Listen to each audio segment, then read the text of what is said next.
안녕하세요. 오늘도 서연살롱을 찾아주셔서 감사합니다. 저는 작은 우동집을 하나 운영하고 있는 평범한 자영업자입니다. 평생토록 음식 장사를 해왔는데 장사하다 보면 정말 별의별 인간들을 다 만나게 된답니다. 인사성 좋은 청년부터 귀여운 아기 손님, 그리고 눈살이 찌푸려지는 진상 손님들도 많죠. 요즘엔 간혹가다 뉴스에도 그런 진상 손님들이 많이 뜨더군요. 요즘에야 세상이 좋아져서 저희 같은 식당 주인이 곤란한 상황에 처하면 다른 손님들이 그렇게 영상도 찍고 하지만 저 때는 그런 것도 없었어요. 그냥 무조건 참고 손해보고 좋게 넘어갔죠. 그러다 보니 말도 안 되는 나쁜 놈들도 많이 봐왔습니다. 그런데 얼마 전 저는 그때까지 봐왔던 나쁜 놈들과는 비교도 할 수 없을 만큼 심성 자체가 악한 사람을 보게 되었어요. 심지어 제 평생을 알았던 사람인데 전 그걸 얼마 전까지 모르고 있었던 것이죠. 그 충격으로 한동안은 제정신이 아니게 일만 하며 살다가 최근에서야 조금 마음의 여유를 갖게 되었답니다. 제가 겪은 이 기막힌 이야기를 좀 들어주세요. 저는 20살 성인이 막 지나자마자 얼굴도 모르는 남자한테 시집을 가게 되었어요. 제가 살았던 마을은 지금에야 수도권이지만 당시는 그냥 옛날 시골 마을에 불과한 곳이었고 그 당시에는 어른들끼리 자기 자식들 혼인을 그런 식으로 일방적으로 정해주는 경우가 많았거든요. 게다가 전 딸만 7인 집안의 5째 딸이라 성인이 되면 그렇게 결혼을 하게 되리라는 걸 저도 어느 정도는 알고 있었죠. 제 의견이 하나도 들어가지 않는 혼인이라고 해도 웬만하면 좋은 남자를 만나게 되길 바랐지만 제 운명은 그렇게 흘러가지 않았어요. 제 남편은 아주 전형적인 개자식이었습니다. 무심한 아버지가 저에게 얼마나 관심이 없으셨는지 그 인간을 통해 뼈저리게 알 수 있었죠. 남편은 저랑 9살 차이 나는 인간이었는데 낡고 큰 트럭으로 우리 마을과 서울을 오가며 여러 물자를 유통해주던 사람이었어요. 결혼을 한 바로 다음 날부터 제 얼굴은 쳐다도 보지 않았고 애초에 집구석으로 들어오는 날 자체가 별로 없었어요. 거의 매일같이 술을 처마셨고 친구들과 노름을 하다가 돈을 잃게 되는 날이면 들어와서 저에게 분풀이를 해댔죠. 당연히 저희 사이에 아이가 생길 리가 만무했는데 그 인간은 술에 잔뜩 취한 채 저에게 애도 못 낳는 년이라며 온갖 욕을 해댔어요. 이 재수없는 년, 애도 못 낳는 쓸모없는 년. 네가 이 집에 들어오고 나서 일이 더 안 풀려. 하여간 돈도 안 되는 년 같으니라고? 뭐야? 왜 눈을 그따구로 떠? 너도 나 무시하냐? 니까지 것도 나 무시하는 거야? 사실 그 인간도 아이를 가지겠다는 생각 따윈 없었는데도 저는 그런 욕을 들으며 살아야만 했어요. 그리고 나서 그 인간은 서울에 갈 때마다 여자가 있는 술집을 들락거리기까지 했죠. 저도 그 인간에 대한 애정이 요만큼도 없었기에 마음이 아프거나 하진 않았지만 화는 나더군요. 혼자 있는 밤이면 저절로 신세한탄도 하게 되고요. 손바닥만한 방구석에서 저는 차라리 돈이라도 벌자 싶어서 상리를 받아다가 하기 시작했어요. 남편놈이 생활비를 많이 가져다 주는 놈도 아니었거든요. 저는 매일같이 그 인간이 차라리 영영 집에 들어오지 않기만을 바라며 살아가고 있었죠. 그렇게 시집을 온 지 5-6해가 지났을 때였어요. 어느 날 그 인간이 서울에 다녀오더니 조그만 남자애를 데리고 오더군요. 5살 정도 돼 보이는 깡마르고 조그만 아이였죠. 남편놈은 그 아이를 무슨 감자자루 던져주듯이 저에게 보내며 네가 키워라 딱 한마디만 하더군요. 기가 차고 어이가 없었어요. 가타부타 설명하지 않아도 그 인간 아들이라는 건 똑똑히 알 수 있었죠. 남편놈을 거푸집으로 찍어낸 것처럼 아주 똑같이 생겼거든요. 아무리 애정이 없기로써니 부부로서 할 짓이 있고 못할 짓이 있는데 그 인간 같지도 않은 놈은 얼굴 색 하나 변하지 않고 애를 던져놓고는 아무 일 없단 듯 평소처럼 바깥으로 나돌더군요. 남편하는 꼴만 보면 속에서 천불이 나지만 이제 갓 5살 되었다는 애는 무슨 죄인가 싶어서 그래도 굶기진 않았어요. 그렇다고 살갑게 굴었던 것도 아니었죠. 솔직히 제가 무슨 성모마리아도 아니고 누렁이 밥 주듯 제때 끼니나 챙겨주면 됐지 그 이상 뭘 해줄 이유는 없다고 생각했죠. 남편 아들은 5살짜리 애가 어디서 그렇게 살다 왔는지 벌써부터 눈치를 엄청나게 보더군요. 도무지 애 같지가 않고 벌써 다 큰 애처럼 자기 자리 제대로 정하고 제가 뭐라고 말하지 않아도 알아서 상차림을 돕곤 했는데 솔직히 그 당시에는 그런 모습이 더욱더 정이 안 가더라고요. 달리 말하자면 그 나이에도 똘똘한 아이였던 거죠. 돌이켜 생각해보면 눈치도 빠르고 제 생활 패턴에 알아서 맞춰서 움직이니 제가 실질적으로 힘든 부분은 없었어요. 다만 그때까지 남편이 거의 없다시피 혼자 살고 있던 제 입장에서는 서로 한마디도 없이 대면대면한 상태로 모르는 아이와 한 지붕 아래서 사는 것이 영 껄끄러웠던 것이었죠. 제가 상리를 받아와서 일을 하고 있으면 아무 말 없이 얌전히 앉아서 제가 하는 일을 물끄러미 쳐다보는 게 그땐 그렇게 싫더군요. 그래서 아이를 마당으로 내쫓았어요.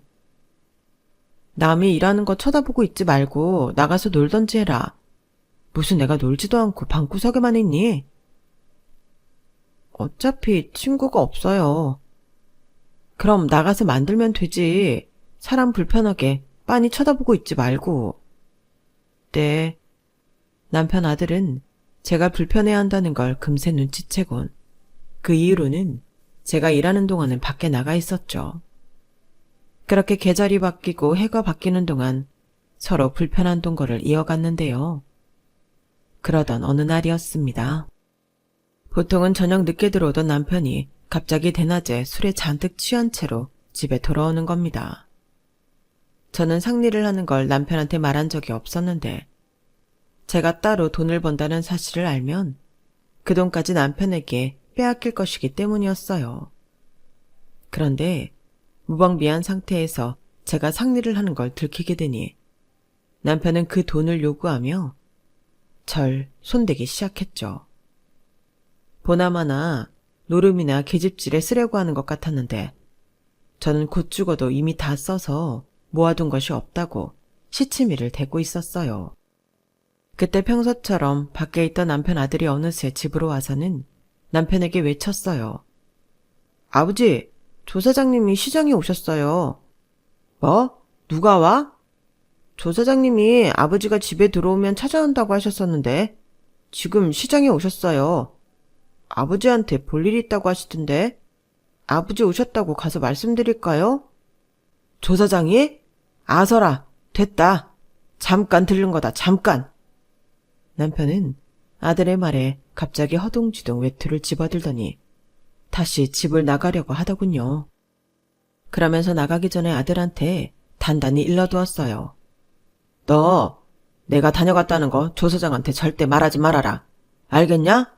앞으로도 아버지 다녀갔냐고 물으면 무조건 서울에 있다고 얘기해. 절대 나 있다는 소리 하지 말어. 안 그럼 아주 혼날 줄 알아. 자기 아들을 향해 무섭게 윽박지른 뒤 남편은 그 길로 후다닥 동네를 빠져나갔어요. 저는 남편 아들 덕에 산발인 머리를 다시 정리하고 얼굴이며 팔, 다리 곳곳에 난 상처를 닦고 약을 바를 수 있었죠. 제가 약을 바르는 사이 남편 아들은 말없이 흐트러진 일감들을 차곡차곡 정리해 주더군요. 저는 자리가 어느 정도 정리되고 난 뒤 남편 아들과 저녁 식사를 한 뒤 애를 데리고 나와 동네 슈퍼로 가서 아이스크림을 사 먹였어요. 슈퍼 앞 평상에 나란히 앉아 함께 아이스크림을 먹으며 그때 처음으로 그 애와 마음을 터놓은 대화를 했네요. 조 사장이 누구니? 저도 몰라요. 여기 처음 올 때 아버지가 트럭 안에서 통화하는 내용을 들었어요. 이 근처에 조 사장이라는 사람이 사는데 아버지가 피해야 한다고요. 밖에 나간 줄 알았는데 근처에 있었던 거야? 아버지 오신 건 어떻게 알았어? 아까 구두 닦아드리던 아저씨가 말해줬어요. 아버지 오셨다고. 구두? 무슨 구두를 닦아? 시장 앞에 구두 사장님이 일을 알려줬어요. 종종 가서 사장님 일 도와드리면 500원씩 주세요. 너 몇 살이지? 이제 7살이에요. 글은 읽을 줄 알아? 아니요. 앞으로는 구두 닦기 그만하고 글부터 배워. 내년이면 너도 국민학교 갈 나이다. 아무리 가난해도 글은 알아야 큰돈 번다. 네. 너 이름이 뭐야? 강대환이요. 그렇게 대환이의 도움을 받아 남편의 손찌검에서 벗어날 수가 있었던 그날 이후 저는 매일같이 대환이가 한글을 떼는 것을 옆에서 가르쳐 주었어요. 그 애가 다 가도록 상리를 하면서 공부를 봐주다 보니 어느덧 대환이와 저는 제법 가까워졌죠. 가르치면서 느낀 건 제 예상보다도 아이가 훨씬 똑똑하다는 것이었어요. 정말 하나를 가르치면 열을 알더군요. 대환이는 그 기간 동안 단순히 한글만 뗀 것이 아니라 산수도 배우고 상리를 하는 책에 뉴스를 읽어줄 정도로 변했거든요. 어떻게 남편처럼 백정 같은 놈에게서 이런 아이가 나왔는지 귀신이 고칼 노릇이었어요. 조사장인지 뭔지가 남편을 찾는다는 대환이의 거짓말에 그 뒤로 남편이 집에 오는 횟수는 현저히 줄어들어서 저희는 한동안 평화로운 날들을 유지할 수 있었답니다. 그리고 대환이가 막 12살이 되는 어느 겨울 저는 남편의 사망 소식을 듣게 되었어요. 눈이 펑펑 왔던 밤에 여느 때처럼 술에 만취해 있던 남편은 인적이 드문 길거리에서 누워있는 채로 발견되었죠. 넘어진 것인지 그냥 잠이 든 것인지는 모르겠지만 죽은 그 인간의 모습을 보는데도 슬픈 마음은 요만큼도 들지 않았어요. 드디어 끝났구나 하는 안도감과 홀가분함이 느껴졌죠. 장례식장에 찾아올 조문객도 거의 없었기에 저는 3일장도 하지 않고 하룻밤 만에 장례를 다 치러버렸습니다. 의외로 생전에 보험을 들어놓았는지 보험금도 조금 나왔죠. 저는 월드에 살던 다 쓰러져 같은 폐가 같은 집과 남편이 타고 다니던 트럭을 전부 처분했어요. 그리고 그동안 한 푼 두 푼 모아오던 쌈짓돈과 그것들을 다 합쳐 시내에 있는 단칸방을 하나 구할 수 있었어요. 제가 그간 살아오던 터와 모든 것을 그렇게 정리하는 동안 대환이는 예전의 모습으로 돌아가 한마디 말도 없이 제 눈치만 보더군요. 본인 입장에선 그래도 자기 친아버지가 죽은 건데도 장례식 내내 눈물 한 방울 흘리지 않고 계속 의기소침하게 제 동향만 살폈어요. 제가 원래 살던 집에서 있던 짐을 전부 정리하고 이사 준비를 마치는 동안까지도요. 저는 애가 왜 본인 짐은 안 싸고 저러고 있을까 싶었는데 저에게 쭈뼛쭈뼛 다가와서 하는 말에 깜짝 놀랐네요. 아줌마, 저 버리지 말아주세요. 저 공부도 잘하고 살림도 잘하잖아요. 별로 많이 먹지도 않고요. 그게 무슨 말이야? 널 버리다니. 쓸데없는 소리 하지 말고 가서 네 짐이나 싸. 새로 가는 집에는 네 책상도 있을 거야. 대환이는 제 말에 눈을 반짝이더니 후다닥 자기 짐을 챙겨왔어요. 자기 짐이라고 해봤자 조그만 책가방 하나에 전부 들어갈 만큼 적었죠. 후다닥 제 곁에 선 대환이는 저한테 다짐하듯 말하더군요. 저 하나도 귀찮게 안 할게요. 설거지도 빨래도 제가 다 할게요. 고마워요, 아줌마. 됐어, 살림은 내가 해. 넌 공부나 해라. 까불지 말고. 제 말에 대환이는 그제서야 긴장이 풀렸는지 웃으면서 저를 쫄래쫄래 따라왔죠. 제가 괜히 그런 말을 한 게 아니라 저는 정말 그 아이가 좀 아이답게 지내길 바랬어요. 안 그래도 대환이는 이미 제 나이에 맞지 않을 정도로 똑부러지게 제 앞가림을 알아서 척척하는 애였거든요.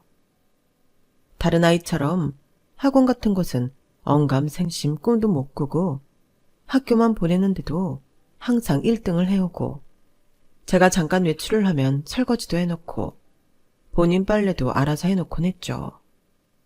동네 사람들 모두가 그런 대환이를 개천에서 난 용이라고 말하곤 했고 저도 그 말에 전적으로 동의했어요. 확실히 머리가 비상한 아이였거든요. 그렇기에 저는 어느새부턴가 대환이가 저나 남편과 같은 인생은 살지 않기를 바라고 있었어요. 갖고 태어난 좋은 머리로 인간답게 살길 바랬죠.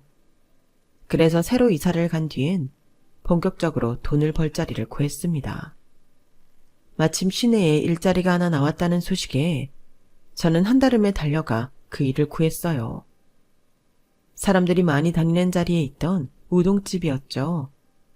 시장과도 가까운 거리라서 오며 가며 사람들이 간단하게 후루룩 먹고 가기 좋아 가게는 늘 장사가 잘 됐고 그러다 보니 바쁘게 일을 도와줄 사람이 필요했어요. 일은 늘 고되고 뜨거운 음식 그릇에 여기저기 대기 일쑤였지만 그래도 과부인 제가 일을 시작할 수 있다는 것 자체에 감사하며 열심히 일을 했죠. 그리고 그렇게 해서 번 돈으로 묵묵히 대환이를 키워냈어요. 다른 집 부모들이 하듯 용돈도 주고 가끔 맛있는 음식을 해먹이기도 하면서요.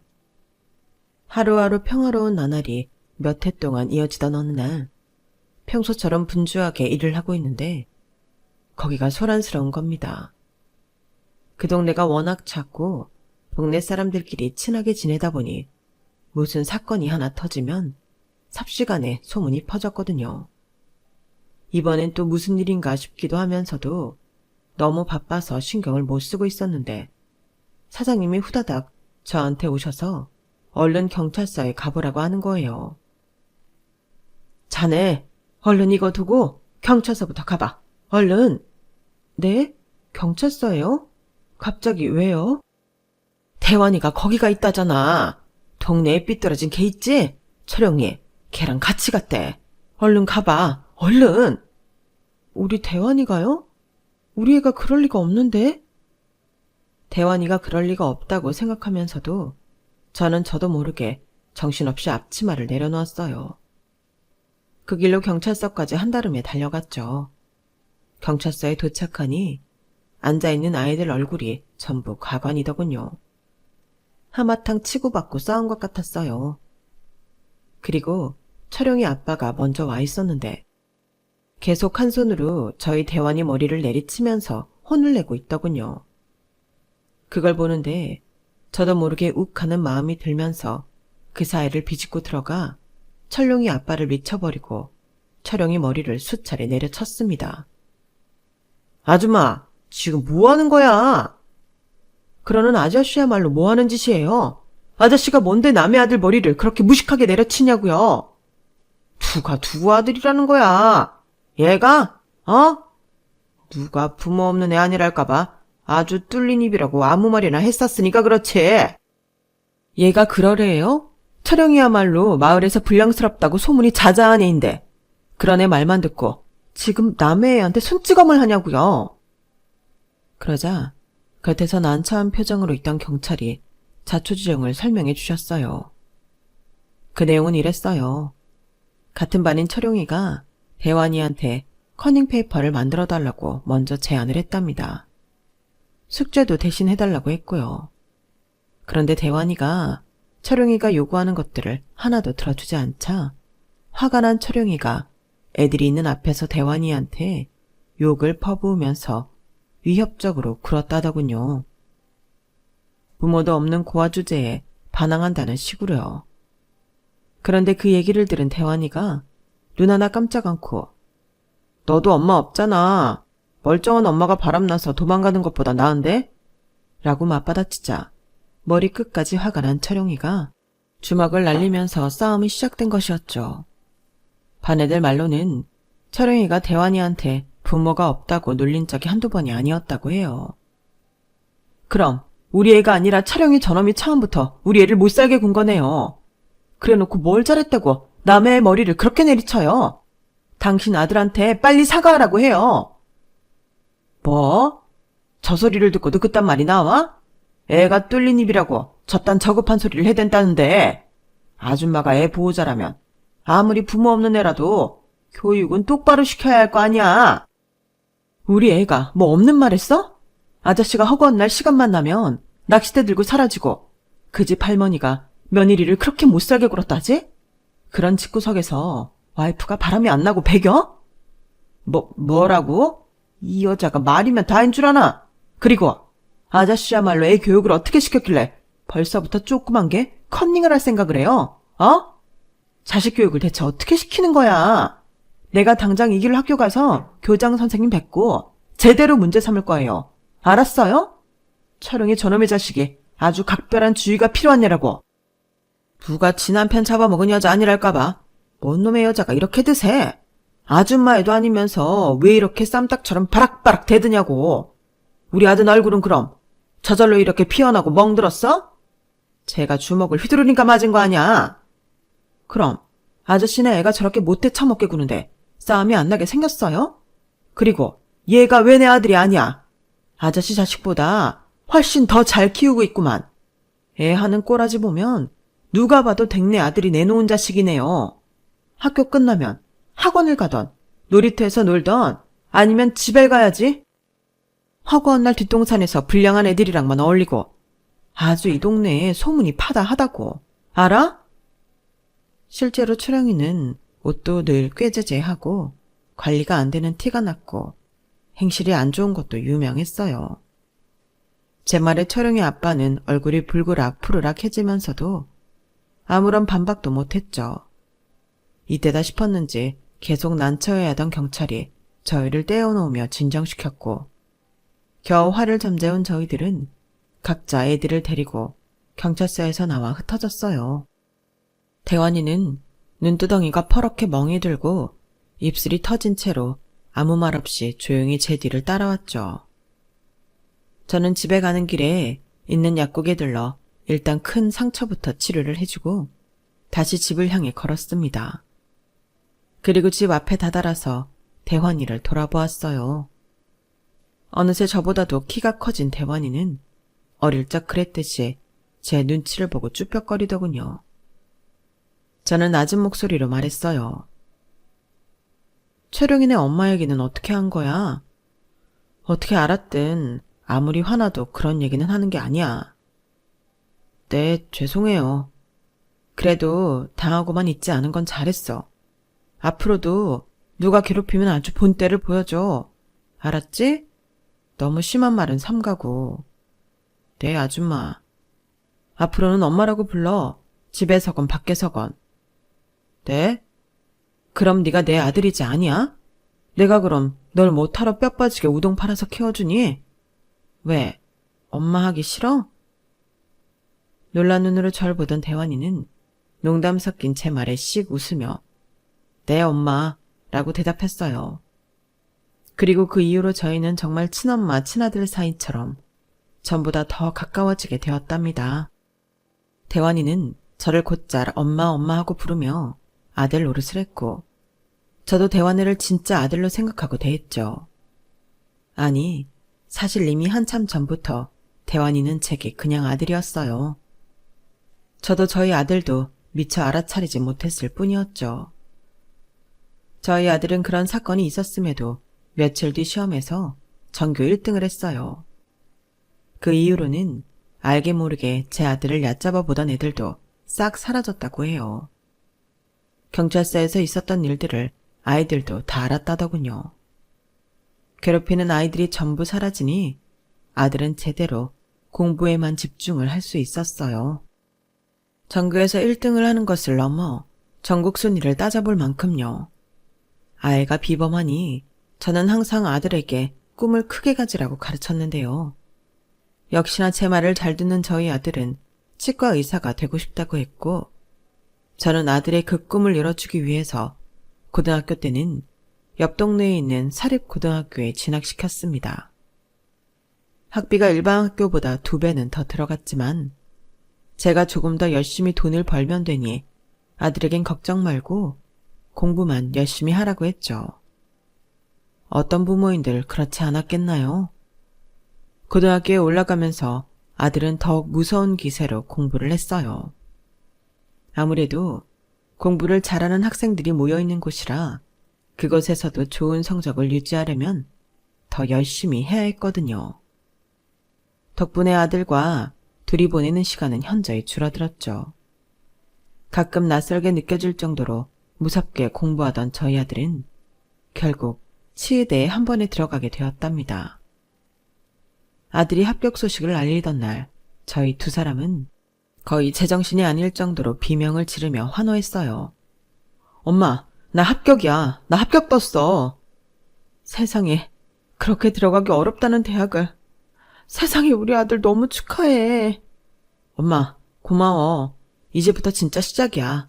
내가 꼭 치과 의사 돼서 돈 엄청 많이 벌게. 얘 태환아, 옷 챙겨라. 오늘 하루만큼은 우리 나가서 먹고 싶은 거 실컷 먹자. 남들이 보기엔 그렇게 고가의 음식은 아닐지 모르겠지만 그날 저희는 나름 성대한 파티를 마음껏 즐겼어요.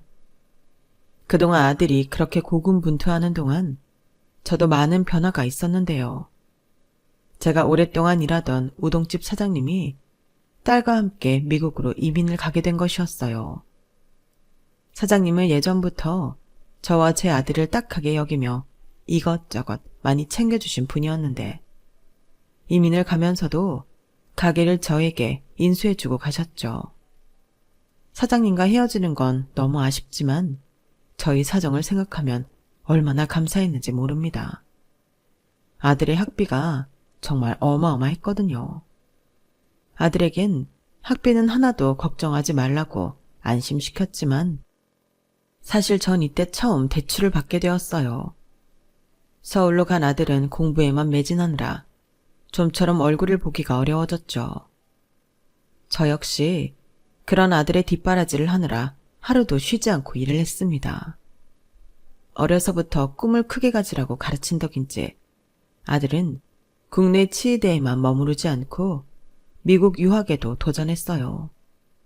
솔직히 처음 그 얘기를 들었을 때는 그게 될까 싶었는데 아들은 정말로 미국 대학까지 덥석 붙어버리더군요.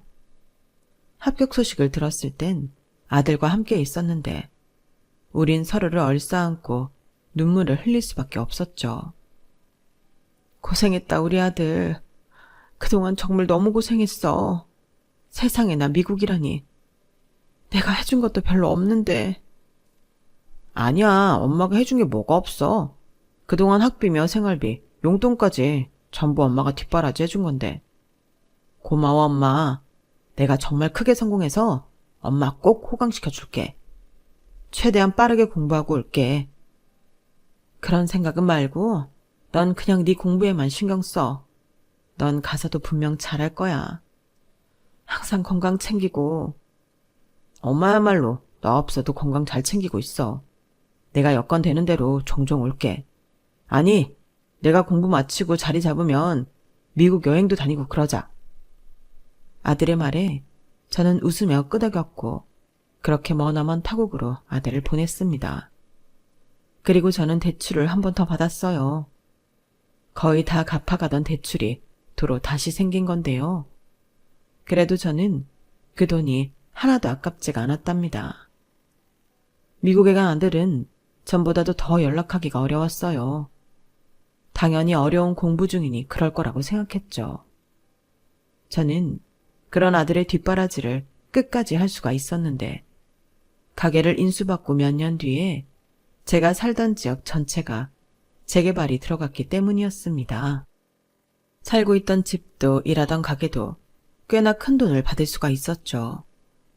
그간의 대출을 다 갚고도 남을 정도로요.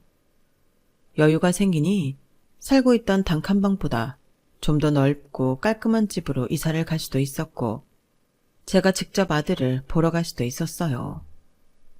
해외를 나가보는 건 평생에 처음 있는 일이라 떨리기도 했지만 얼마 전에 막 졸업한 아들을 보러 간다는 생각에 들뜬 마음이 들기도 했죠. 그런데 아들이랑 연락이 안 되는 거예요. 처음엔 바빠서 그런가 보다 싶었는데 1년이 지나도 2년이 지나도 연락이 되질 않았어요. 다달이 돈은 계속 보내고 있는데 말이에요. 제가 미국을 잘 알지도 못하고 영어를 할 줄도 모르니 도대체 아들을 어떻게 찾아야 하는지 방법을 모르겠어서 답답해 미칠 지경이었어요. 그렇게 뭘 어쩌지 못하고 있는데 뜻밖에도 저는 예전에 제게 가게를 인수해 주신 우동집 사장님을 통해 아들의 소식을 듣게 되었습니다. 딸과 함께 미국으로 갔다는 말은 들었으나 제 아들과는 아예 동떨어진 곳에 있는 줄 알았는데 얼마 전 사장님 딸이 제 아들을 봤다는 거였어요. 다른 게 아니라 좀 이상해서 말이야. 저번에 우리 딸 경은이가 보스턴에서 대환이를 봤는데 이름도 딴 사람이고 자기는 죽어도 한국에서 태어난 사람이 아니고 재미교포라는 거야. 근데 우리는 알잖아. 어렸을 때부터 맨날 봤던 앤데. 네? 뭐라고요? 대체 그게 무슨 소린지. 걔가 왜 그러는지 모르겠네. 대환이랑 연락은 돼? 아니요. 저도 연락 안 된 지 오래라. 안 그래도 엄청나게 걱정하고 있었어요. 마지막으로 연락했을 때 제가 3년 전에 대환이 졸업했을 때였던 것 같은데 정말 저희 대환이가 확실해요? 그렇다니까. 자네가 얼른 와서 직접 봐봐. 사장님의 말씀에 저는 최대한 빠른 비행기표를 사서 미국으로 넘어갔어요. 말도 제대로 안 통하는 미국 땅에 손바닥만한 영어책을 들고 무작정 찾아간 것이죠. 공항에 나와 있는 사장님과 사장님 딸을 만났는데 두 사람의 표정이 너무나 어두운 겁니다.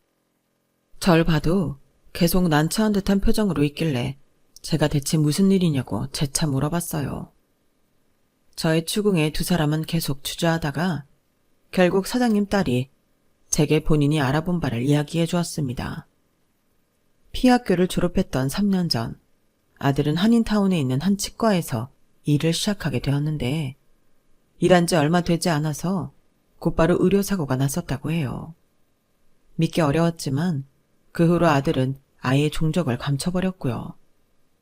그런데 피해자가 나이도 있고 영어도 잘 못하시는 분이었기에 신고도 늦어지고 경찰도 비협조적이었다고 합니다. 그런 상황에서 얼마 전에 사장님 딸이 보스턴에서 저희 아들을 발견한 것이었죠. 아무리 봐도 이상해서 조사를 해보니 신분도 달라져 있고 부잣집에 장가까지 가서 잘 살고 있다더군요.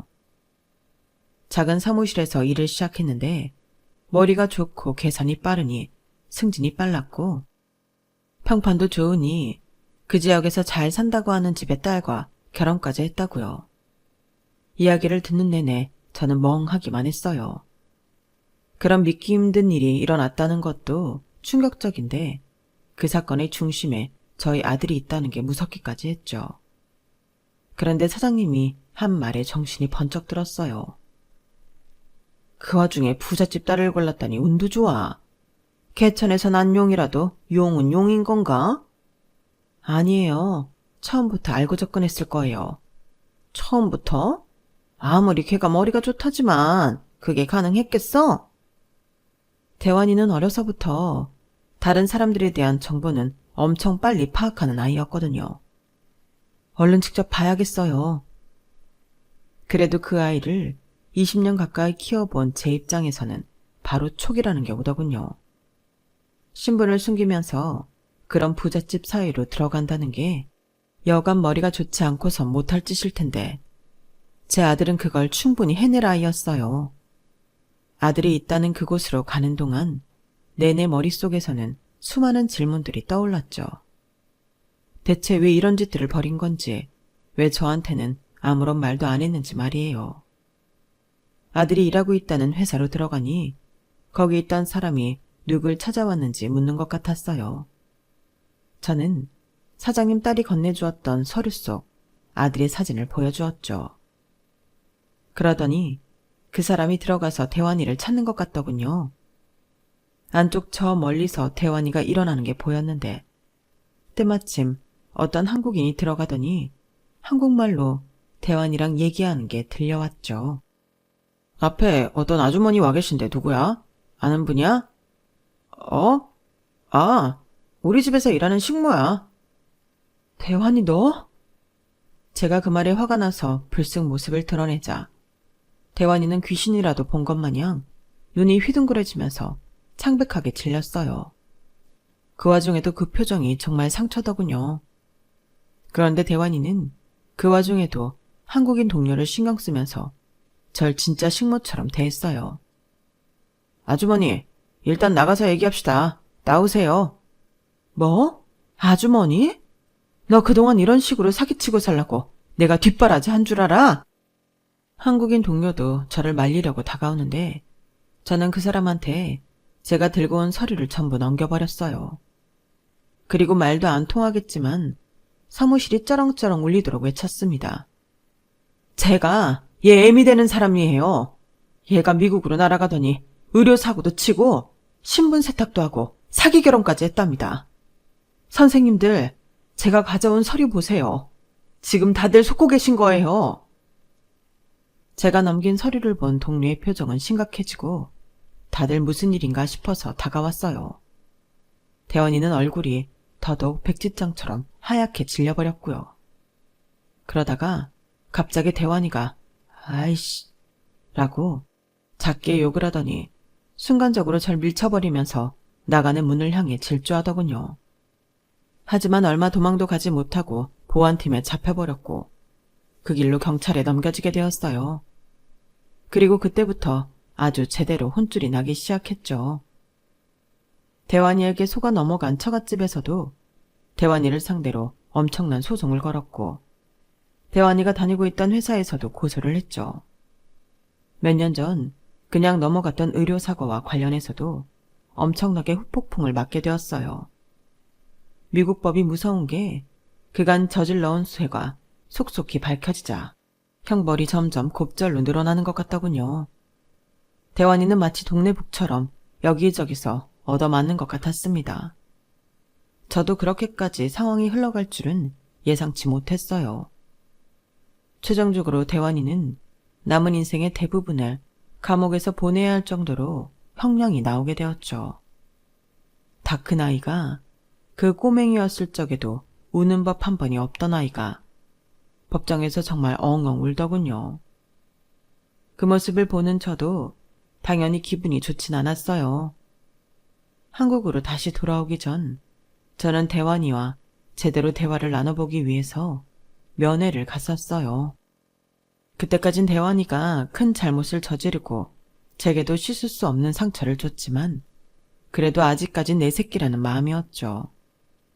속이 까맣게 타버린 채로 그 아이를 만났는데 그 아이는 분노가 가득한 눈으로 절 노려보더군요. 여긴 왜 왔어? 당신이 망쳐놓은 내 인생 비웃기라도 하려고? 뭐? 너 지금 엄마한테 그게 무슨 말버릇이야? 내가 널 이렇게 만들었다니. 널 이렇게 만든 건 바로 네 자신이지. 네가 순순히 처음부터 잘못을 인정하고 피해자한테 배상도 잘해줬으면 일이 이 지경까지 왔겠어? 그 멍청한 할망구가 자꾸 말을 안 듣고 움직이니까 사고가 난 거지. 그게 어떻게 내 잘못이야? 평생 시장바닥에 있던 당신이 의사가 하는 일에 대해 뭘 안다고 지적질이냐고. 나는 네가 치과 의사인지 뭔지가 될 때까지 내 모든 생을 바쳐서 네 뒷바라지를 해준 사람이야. 근데 어떻게 그딴 식으로 말을 하니? 네가 그러고도 사람 새끼야? 누가 시켰어? 아줌마가 알아서 그러겠다고 한 거였잖아. 내가 언제 그래달라고 했냐고. 당신도 내가 의사가 돼서 돈을 잘 벌만한 싹이 보이니까 잘해준 거 아니었어? 먼저 나한테 공부하라고 꿈을 크게 가지라고 부추긴 건 당신이잖아. 내가 멍청한 애였으면 애초부터 눈길이나 줬었겠냐고. 아빠 죽고 나서 바로 버렸겠지. 그래, 내가 내 평생을 잘못 살았구나. 옛말에 머리 검은 짐승은 거두는 게 아니랬는데 내가 그걸 몰랐어. 여기 무슨 보석금 제도인가 뭐식인가 있다 그래서 그게 필요한지도 물어보려고 했는데 이제 그럴 필요가 없겠네. 네가 그래달라고 할 리도 없고 설령 네가 부탁하더라도 이젠 내가 싫으니 그래, 앞으로 감방에서 한번 잘 살아보렴. 네 그 잘난 머리로 감방한 사람들도 이리저리 요리하면서. 잠깐, 보석금이라니? 잠깐, 아니 엄마, 보석금이라니. 무슨 돈으로 보석금을 대줘? 그거 금액이 정말 엄청난데? 우리 지역 몇 해 전에 싹 다 재개발 들어간 거 모르니? 하긴 그동안 사고나 치고 못된 짓만 하고 다니느라 몰랐겠구나. 이제 너랑은 상관없는 일이니까 신경 끄렴. 평생 2번 다시 보지 말자. 엄마 미안해. 엄마 잠깐만. 나랑 좀만 더 얘기해. 그게 얼만데 엄마? 아들은 목소리가 다 갈라질 정도로 저를 애타게 불렀지만 저는 뒤도 한번 돌아보지 않고 그 자리를 나와버렸어요. 그리고 그냥 곧장 한국으로 날아버렸죠.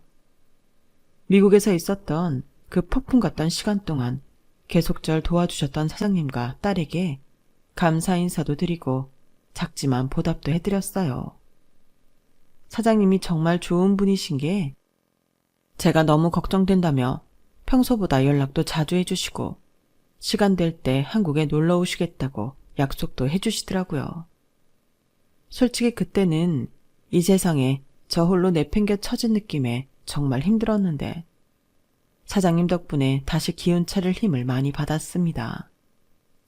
한국으로 돌아온 뒤 전 다시 우동집을 열었어요. 대환이에게 보냈던 돈을 안 보내기 시작하니 상당히 여유가 생겼거든요. 원래 살던 동네 바로 옆 동네로 와서 가게를 오픈하려는데 요즘은 세상이 많이 달라져서 키오스크니 배달이니 뭐가 많더군요. 그렇게 한동안 정신없이 우동집을 오픈하고 사람을 뽑고 또 손님을 맞이하고 정신없이 몇 개월을 달려왔네요. 저는 그 기간 동안 누가 말려도 일부러 더 일에만 집중했는데요. 뭐라도 하지 않으면 도저히 견딜 수가 없는 시간이었거든요. 어떤 마음이었건 미친 듯이 집중해서 이것저것 해놓고 나니 오픈하자마자 손님들이 많이 찾아와서 참 다행스러웠습니다. 시스템을 다 갖춰놓고 나니 이제는 조금 여유가 생기고 그러다 보니 지난 일들이 떠올라 한밤중에도 냉수를 벌컥벌컥 들이키고 눈물이 왈칵 나기도 했어요. 대환이 그 나쁜 새끼한테 제 인생을 갖다 바친 것이 너무나 한스러워서요. 한동안 상태가 좋았다 나쁘다가를 반복하다가 이렇게 제 사연을 적어보게 되었답니다. 제가 사연살롱 채널을 주방 오픈할 때 종종 틀어놓는데 평소 다른 분들의 이야기를 들으며 저도 참 많은 위로를 얻었거든요. 아마 제 사연을 듣는 누군가는 저보다 힘들었던 사연이 있을 수도 있고 또 어떤 누군가는 저보단 덜 힘들었을 수도 있겠어요. 하지만 어떤 방식으로든 제 이야기가 여러분들께 위로가 되었으면 좋겠네요. 저 역시 항상 많은 위로를 받고 있거든요. 제 이야기를 끝까지 들어주신 분들 모두 하루하루 평안하시길 바랍니다. 여러분, 사연 댓글에 응원과 현명한 조언 부탁드려요. 좋아요와 구독은 저에게 큰 힘이 됩니다. 오늘도 좋은 일 가득하세요.